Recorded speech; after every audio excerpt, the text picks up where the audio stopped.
welcome back to the Monkey Tech. After a long pause, I'm here to talk about the new and great iPhone 15.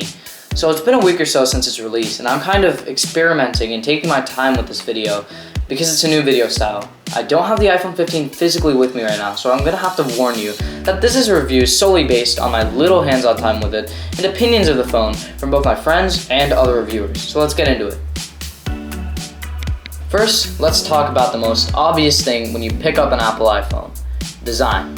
Apple never drastically changes the design of their phones, but rather they take the riskless formula that works year after year and adds features that are a safe bet in terms of sticking with their simplistic design philosophy. It is unfortunate, however, that the iPhone's most strong and weak points are both design.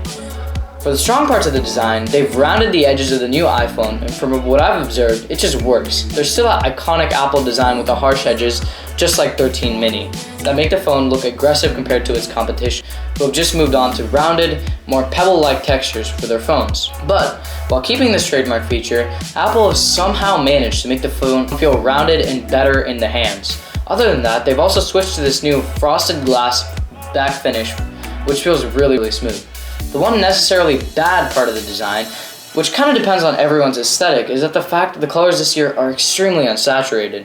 The black's the only color that's least affected by this, but all the other colors are on the lighter side. It's hard to tell the new blue from white. Again, this is based on opinion, and 99% of the people are going to put a case on their phone, but it's just something to consider. Next up is probably the most noticeable part of the phone: the screen. The iPhone 15 has the same OLED Super Retina XDR display as the 14, but the typical max brightness is now 1000 nits, up from the 800 on the iPhone 14, while peak HDR brightness is 1600 nits, up from 1200. It might seem small on paper, but when you're using your phone out in the sun, it goes from okay visibility in previous models like the iPhone 15 to usable visibility. What they haven't changed yet about the screen is refresh rate. This has been a highly debated topic among the iPhone for years now, and the refresh rate is still 60 Hz on the non-Pro models. It's still completely fine in terms of usability though. The day-to-day user with little to no knowledge about the iPhone's display certainly isn't going to care. However, this is another thing to note, because if you want the cutting-edge displays with 120 Hz refresh rates, you're going to have to upgrade to the Pro models. The next main thing about the display is the dynamic island. The dynamic island has now trickled down to the base iPhones. In case you don't know what that is yet, it's basically a fancy name for Apple's pill-shaped notch that was only available on Pro phones last year. It's a perfect blend of software and hardware fused together to create functionality, and my guess that it's going to stay the standard for the next at least 3 model years. Speaking of hardware, here are the new things for 2023. We finally got perhaps the most anticipated upgrade of all time: USB-C. I never thought Apple would get rid of their cash cow lightning cables, but here we are. This is exciting and all, but they've created actually more problems by doing this.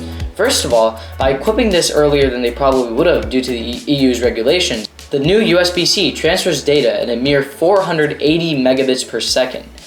Oh yeah, that's the speed of the data transfer from the USB 2.0 standard of 2000, 23 years ago. I suspect that this will improve during new model years, but it seems kind of weird and rushed, especially coming from Apple.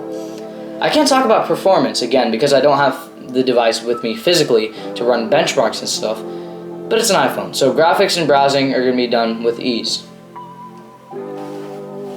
Okay, this is the part for all of you photography nerds out there. Apple upgraded its main lens to a new 48 megapixel sensor, 4 times the megapixels of the iPhone 14's primary lens. This allows for more accurate colors, improved performance at night, and sharper images, since you can shoot full-blown 48 megapixel photos.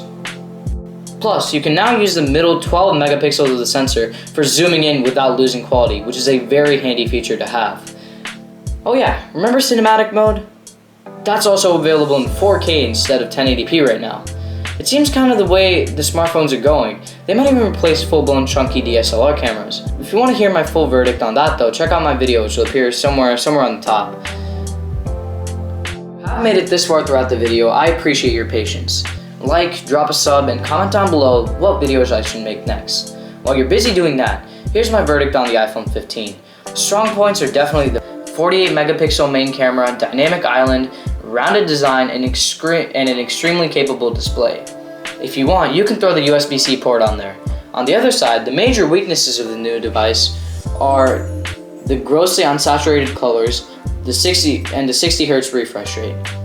In summary, if you have a phone that's about 3 years old now, the iPhone 15 is an awesome upgrade.